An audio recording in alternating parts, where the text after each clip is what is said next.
and he will stamp it. So that thing that you used your will to do casually, it will take another power to take you out of it. Even the day you wake up and say, I don't want again, you will now discover that I don't want again doesn't exist there. Because you have stepped into the court of a power. You will do many resolutions. 1st of January, you say, I write all of this resolution. You will now discover that resolutions cannot function where a power is. On the 2nd of January, you have broke 80% of your resolution. You will now tell yourself, Kai, this thing no easy. That's when you will know you need help. Because you didn't know that a territory was being shaped. You didn't know that a civilization was being built. And wise men in the spirit and wise spirits are in the business of recruitment. See, this is why we tell Christians that Christianity is not going to be taken serious until consecration becomes a law. It's only among Christians that you find a Christian who is secular. The people that work for the devil, you will never find a worldly one. There's no worldly witch. You only have worldly pastors and worldly prophets. How many witch have you seen who is into fashion? They wear Gucci watch, Gucci chain, Gucci garment, Gucci shoe, and a witch is, no, they don't have that time. They know that they are building a kingdom. Now, there's nothing wrong in dressing well, but if you are so obsessed about dress until you become a fashion star, it means you are not part of those who are building. So what powers do is to create addictions. And when they create those addictions, you will remain there. You can't break out again. The whole idea is to make you their messenger, because you are the one who has legitimacy in the territory. They create energies, create motions in the environment. A young lady wakes up and says, she likes skimpy things. What's wrong? Is it a sin? No, it's not a sin. The problem is that you will soon become a messenger. And so she dresses naked, and then seduction rests upon her. She is now a recruiter for the demonic realm. And she may never know that she's a messenger, because a power is at work. A power. Because when you check the cities they build, you will discover that most of the things we love doing, they are the signatures of those cities. Either Egypt or Babylon. One must be there. Because Babylon is the land of the harlot. And there's a disposition of the harlots. But it will take demonic intelligence to raise people who are messengers in the harlotry order. Now, when a power creates that addiction, the spirit will still not rest. What they will do is that the rulers of darkness will come. The word rulers is the word cosmos kratos. So their job is to create laws on the earth realm, in the cosmos. So they understand the motions of the cosmos. So they are called cosmos kratos.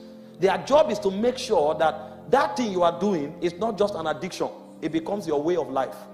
It becomes your character. It becomes your personality. So that even if you are able to stop that thing, you have become that thing. So it's beyond what you are doing. It's now who you are.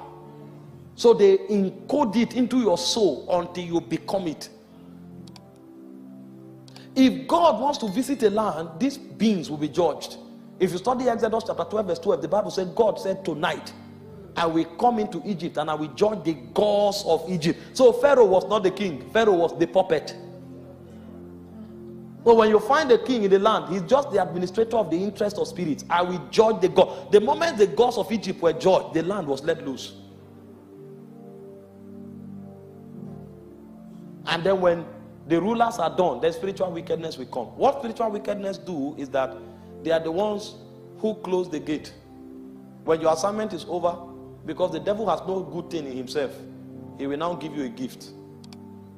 So that gift can be cancer, it can be HIV. Because the devil do give gifts, but those are the kind of gifts he gives. The giftings of a spirit is consistent with his nature. So the nature of this one is wickedness. It's called poneria.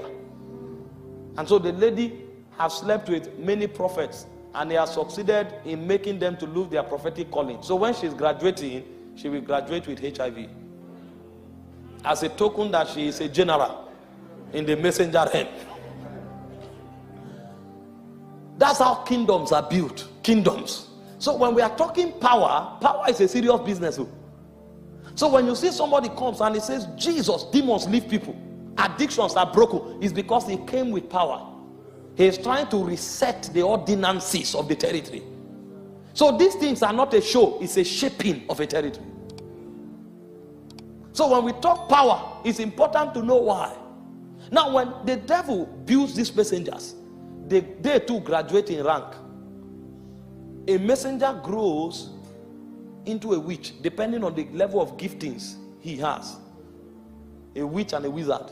Because the job of a wizard and a witch is to chant incantations. So at this point, you have become like a priest in that realm. You know, every believer goes out for soul winning to colonize people into the kingdom. That's what messengers do. But they don't preach their own message with words. They preach their messages with actions. Either through wickedness, through seduction, through fornication, through all of those things. There are many billionaires that are messengers. So they spend a lot of money. They build a pornographic site. They build a club. They are building things that will choke and darken the heart of men. That's just what they love doing. They are messengers. A point will come when they see that you are very creative and you are gifted, they will graduate you to become a witch or a wizard. So in addition to your inventions, they use you to cast enchantments, to chant, to release darkness over the land. And you can grow from there to become a warlock. A warlock is superior to a witch and a wizard. A warlock is a master of spells. So everything the devil wants to do, he has human agents that do them. And then you also have a sage. A sage is a teacher. He is so one with the spirit that he can teach the ways of the spirit. That's a sage. He can also impart those graces. Those days where we came from in Africa, those of you who were not born here, but you came, you know what I'm saying. There are many sages. There are some that will tell you, cut this blade of grass